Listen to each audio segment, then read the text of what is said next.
우리는 구원과 특별히 회복에 대한 메시지를 선포하고 있는 구약 속의 신약이라고 할 수 있는 이사야서 40장부터 66장까지의 내용을 지금 살펴보고 있습니다.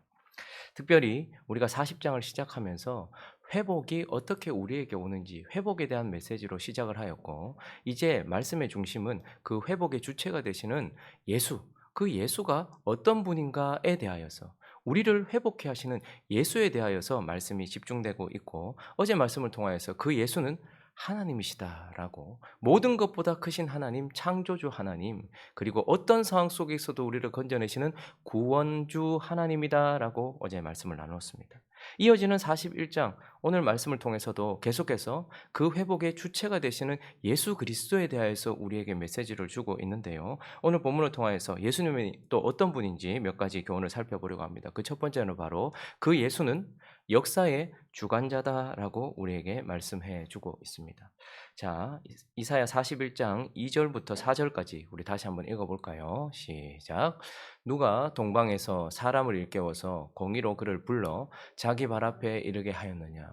열국을 그의 앞에 넘겨주며 그가 왕들을 다스리게 하되 그들이 그의 칼에 티끌 같게 그의 활에 불리는 촉에 같게 하매 그가 그들을 쫓아가서 그의 발로 가보지 못한 길을 안전히 지났나니 이 일을 누가 행하였느냐? 누가 이루었느냐? 누가 처음부터 만대를 불러내었느냐? 나 여호와라. 처음에도 나요, 나중 있을 자에게도 내가 곧 그니라. 참 멋진 말이죠. 내가 곧 그니라라고 말하면서 예수님은 역사 속에서, 우리가 살아가는 역사 속에서 범죄한 이스라엘을 징계하기 위하여서 느부갓네살을 동방에서 불러내신 분이다라고 말하고 있습니다. 그들은 지금 70년 동안 그들을 무참히 무너뜨렸던, 자기의 성전과 성벽 그리고 자기의 삶을 무너뜨렸던 그 느부갓네살을 예수 그리스도께서 동방에서 불러내셨다라는 것을 철저하게 보았어요. 그리고 오늘 본문 말씀은 이제 또 동방에서 사람을 일깨워 공의로 그를 불러 자기 발 앞에 이르게 하는, 하나님 앞에, 역사 앞에 이르게 하는 분이 누구라는 거예요. 역사 속에서 예수님은 무너진 이스라엘, 70년 동안 회개의 시간을 가졌던 그 이스라엘을 회복시키기 위하여서 예수께서 동방에서 고레스를 불러내신다라고 말씀하고 있는 것입니다. 예수님은, 그리고 또한 바벨론이 그렇게 강성할 수 있었던 이유가 무엇입니까? 바벨론이 온 열국을 다 무너뜨리면서 하나님의 나라라고 일컬어졌던 남유다까지도 무너뜨릴 수 있었던 것은 예수께서 역사 가운데서 바벨론에게 힘을 주셨기 때문이다라고 말하고 있는 것이죠. 그리고 그 바벨론이 순식간에 무너지더니 이제 고레스에 의하여서 세워진 이 바사, 페르시아가 온 세계를 지금 점령하고 있는 이 일이, 이 역사적인 일이 누가 이룬 것이냐 말입니다. 동방에서 느부갓네살을 불러내고 이제 그들을 회복시킬 고레스를 불러내신 분이 예수 그리스도다라고 말씀하고 있고, 바벨론이 땅을 무참히 밟을 수 있었던 것, 그러나 이제 이 페르시아가 다시 역사 가운데서 나타나서 이 모든 것들을 밟을 수 있는 이유는 역사 가운데서 예수 그리스도께서 그것을 주관하고 계시기 때문이다라고 말씀하고 있는 것입니다. 그것뿐입니까? 예수님은 역사 속에서 자기 백성도 주관하신다는 것을 보게 되죠. 8절부터 10절도 한번 읽어볼까요? 8절부터 10절까지 읽어보겠습니다. 시작. 그러나 나의 종 너 이스라엘아, 내가 택한 야곱아, 나의 벗 아브라함의 자손아, 내가 땅끝에서부터 너를 붙들며 땅 모퉁에서부터 너를 부르고 내게 이르기를 너는 나의 종이라. 내가 너를 택하고 싫어하여 버리지 아니하였다 하였노라. 두려워하지 말라. 내가 너와 함께함이라. 놀라지 말라. 나는 내 하나님이 됨이라. 내가 너를 굳세게 하리라. 참으로 너를 도와주리라. 참으로 나의 의로운 오른손으로 너를 붙들리라. 예수님은 역사 가운데서 이집트라는 땅끝, 그 땅 모퉁이에서 400년 동안 묻혀 있었던 자기 백성 야곱을 불러내시는 분이다라고 말씀합니다. 동방에서 고레스를 불러내듯이 하나님, 그 아들 예수 그리스도는 이집트라는 그 땅끝 땅 모퉁이에 묻혀 있었던 그 야곱을 불러내시는 분이다라고 말씀하고 있고, 또한 예수님은 역사 가운데서 70년 동안이나 완전히 무너지고 완전히 흩어져 버린 자기 백성 야곱을 어떻게 하시는 거예요? 또 바벨론이라는 땅 끝에서, 바벨론이라는 땅 모퉁이에 있는 그들을 불러내시는 분이다라고 말씀을 하고 있는 것입니다. 바벨론이 힘을 얻었듯, 그리고 페르시아가 힘을 얻었듯 이제 하나님의 나라는, 야곱의 나라, 하나님의 나라는 이제 또다시 하나님께서 그들에게 힘을 주셔서 그들이 새 타작기처럼, 벌레 같은 그들이 새 타작기처럼 일어나서 강성하게 하시는 분이다, 이스라엘을 일으키시는 분이다, 이렇게 말씀하고 있는 것입니다. 그러니 우리 주 예수 그리스도는 이 모든 역사를 주관하시는 분이다라고 말씀하시면서, 하나님은 자기가 사용하시는 고레스도 동방에서 불러내시지만, 예수님은 자기가 사랑하는 야곱도 땅끝에서 불러내시는 역사의 주관자다. 하나님은 페르시아도 일으키시는 하나님이시지만, 예수님은 자기 나라 이스라엘을 역사 가운데 일으키시는 역사의 주관자다라고 우리에게 말씀해 주고 있는 것입니다. 그리고 이어지는 본문을 통해서 우리는 또 예수님이 어떤 분인가, 그분은 새 창조의 주관자다라고 우리에게 말씀하고 있습니다. 예수님은 처음부터, 창세기가 시작되는 그때부터, 그리고 복음서가 시작되는, 신약이 시작되는 그때부터 계속해서 자신을 창조주로, 창조의 주관자로 설명을 하고 계십니다. 그래서 우리가 창세기를 통해서 보는 것은 무엇입니까? 그 말씀이신 예수 그리스도, 그분이 처음 창조를 주관하셨다라는 것을 우리는 보게 됩니다. 빛이 있으라라는 하나님의 말씀에 따라서 빛이 어둠 가운데, 공허 가운데, 흑암 가운데 비치기 시작했죠. 그 순간부터 창조의 무대가 열렸고, 빛이 있는 그 순간부터 창조가 시작되었습니다. 그리고 그 창조의 주관자, 첫 창조의 주관자 예수 그리스도는 바다와 땅을 갈라내셨습니다. 바다는 언제나 무질서의 세계, 리워야단이 사는, 하나님을 대적하는 리워야단이 사는 세계, 하나님과 상관없는 세상. 그러나 그곳에서 무엇을 끄집어내셨습니까? 묻을 드러내셨습니다. 그리고요, 그분은 그 묻에 어떻게 하십니까? 생명들을 일으켜 세우기 시작하십니다. 모든 풀과 열매 맺는 채소, 과일, 나무 이런 것들을 세우시고 거기에 생명으로 가득 채우십니다. 그리고 그 땅 위에 무엇을 세우셨습니까? 에덴, 창설하셔서 하나님의 나라를 세우신 분, 예수 그리스도는 바로 첫 창조의 주관자가 되셨습니다.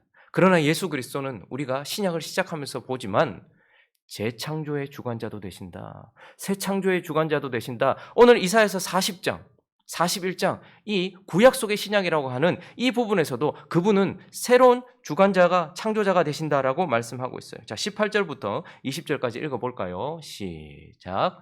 내가 헐벗은 산에 강을 내며 골짜기 가운데에 샘이 나게 하며 광야가 모치되게 하며 마른 땅이 샘 근원이 되게 할 것이며, 내가 광야에는 백향목과 시띠나무와 화석류와 들감람나무를 심고 사막에는 잣나무와 소나무와 황양목을 함께 두리니, 무리가 보고 여호와의 손이 지으신 바요 이스라엘의 거룩한 이가 이것을 창조하신 바인 줄 알며 함께 헤아리며 깨달으리라. 완전히 무너졌던 이스라엘, 거룩한 이가 다시 창조하셨다. 재창조, 새 창조를 말하고 있는 것이죠. 그래서 요한복음 1장 1절부터 5절까지는 처음 창조하신 주관자가 예수 그리스도라는 것과 함께 재창조의 주관자도 예수 그리스도라는 것을 보여주고 있어요. 그래서 요한복음 1장 1절부터 5절까지 한번 보시면 태초에 말씀이 계시니라.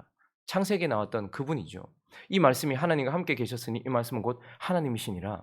그가 태초에 하나님과 함께 계셨고 만물이 그로 말미암아 첫 창조가 지은 바 되어서 그분이 주관하심으로써 이루어져서 지은 것이 하나도 그가 없이는 된 것이 없느니라. 4절 5절 있습니다. 시작. 그 안에 생명이 있었으니 이 생명은 사람들의 빛이라. 빛이 어둠에 비치되 어둠이 깨닫지 못하더라. 계속요. 5절까지입니까? 네, 빛이 비쳤어요. 창세기에도 창조의 이야기가 빛을 비춤으로써 시작되었던 것처럼 이제 재창조를 주관하시는 예수 그리스도께서 이 땅에 다시 복음으로 빛을 비추셨습니다. 그리고 어떻게 됩니까? 마치 바다와 땅을 갈라내듯이 주님은 이 빛을 비춤으로써 예수를 믿지 않는 무리들과 열방들과 예수를 따르는 제자들을 분리해내십니다. 물에서, 그 바다에서 묻을 드러내듯이 열방은, 우리가 요한계시록 할 때도 보았죠. 물은 항상 하나님을 대적하는 세계, 무질서의 세계, 그리고 이해할 수 없는 것, 그리고 무엇입니까? 하나님을 믿지 않는 열방이었어요. 그래서 바벨론이라는 음녀가 물 위에 있다라고 말할 때 그것은 하나님이 없는 인생들을 말하는 것이죠. 그러니 하나님, 예수 그리스도께서는 빛을 비추시면서 이제 마치 바다와 그 바다에서 물을 땅을 갈라내듯이 어떻게 해요? 예수를 믿는 자들과 믿지 않는 자들을 구별해 내셨습니다. 그리고 예수를 따르는 야곱의 족속들, 그들에게 어떻게 하십니까? 생명의 역사를 일으키시는 겁니다. 우리가 방금 읽었던 18절을 보시면 우리는 헐벗은 산이 되어버렸어요.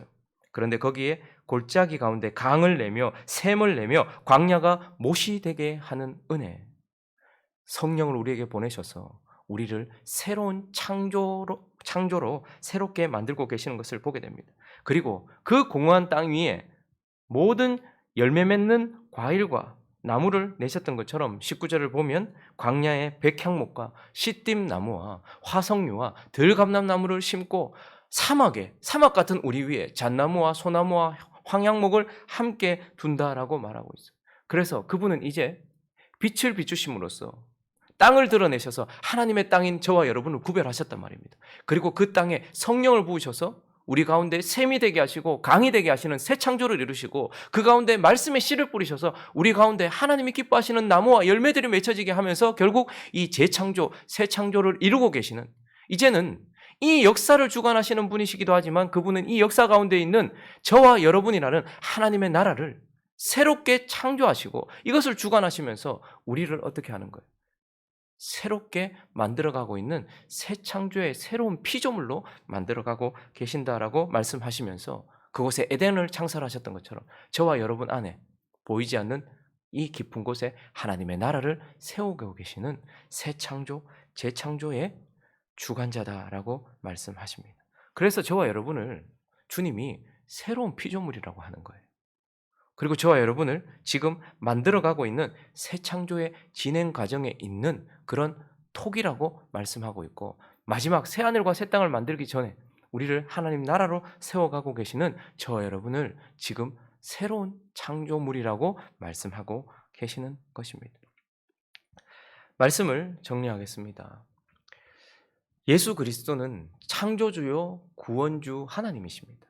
동시에 예수 그리스도는 역사, 죄로 완전히 무너진 것 같지만 이 첫 창조의 역사도 지금도 주관하고 계시는 분이에요. 그러니 우리가 볼 때에는 무질서하고 우리가 볼 때에는 완전히 무너졌고 우리가 볼 때에는 완전히 깨어진 것 같고 예상 불가능한 두려운 이 역사지만, 그러나 이 역사도 어떻게 하신다는 거예요? 우리 주님이 주관하고 계신다는 거예요. 우리를 무너뜨릴 바벨론이 일어났습니까? 주님이 주관하고 계십니다. 우리를 다시 세울 고레스가 일어났습니까? 주님이 주관하고 계시는 것입니다. 땅 끝에 있습니까? 땅 모퉁이에서 묻혀 있습니까? 주님이 우리를 불러내십니다. 주님이 이 역사를 주관하고 계십니다. 그러므로 이 역사 가운데 있는 저와 여러분은 두려워 말라, 내가 너와 함께함이니라. 놀라지 말라, 나는 내 하나님 됨이니라. 내가 너를 굳세게 하리라. 참으로 너를 도와주리라. 참으로 나의 의로운 오른손으로 너를 붙들리라 라고 말씀하시는 역사의 주관자이신 그분 때문에 두려움 없이 그분과 함께 걸어가는 저와 여러분 되시기를 예수 그리스도의 이름으로 축원합니다. 그러나 더 영광스러운 건 무엇입니까? 그 역사를 주관하시는 주님 때문에 두려움 없이 역사를 걸어간다는 것이 아니라 그 역사 속에서 저와 여러분은 새 창조의 주역이 되어 있는 거예요. 하나님이 새롭게 창조하고 있는 새로운 창조물이라는 것입니다. 이 어두운 역사 가운데서 저와 여러분 안에 하나님의 나라가 세워지고 있는 저와 여러분은 새로운 창조, 재창조의 영역이다라는 것이죠. 그러니 이 어두워져가는 역사 가운데 그분을, 역사를 주관하시는 그분 때문에 두려움 없이 사는 정도가 아니라 우리는 새하늘과 새 땅에 거하게 될 새로운 피조물로서 이 역사를 걸어가고 있다는 이 영광스러운 자리에 있다는 것. 그래서 창조가 일어나는 그 순간 모든 것들이 하나님을 찬양하지 않겠습니까? 하나님이 보시기에 좋았더라. 하나님이 보시기에 좋았더라. 그래서 저와 여러분은 내 안에서 새로운 창조를 이루고 계시는 그 하나님을 예배하고 찬양하면서 그렇게 기뻐하며 예배하는 자로 이 역사를 걸어가야 한다라는 것입니다. 이 역사를 주관하시는 하나님, 그분을 바라보고 이 어두워져가는 역사 가운데서 밝게 빛나고 있는 새로운 창조, 그 역사를 주관하고 계시는 그 하나님을 또한 예배하면서 예수 그리스도를 찬양하는 저와 여러분 되시기를 예수 그리스도의 이름으로 축원합니다.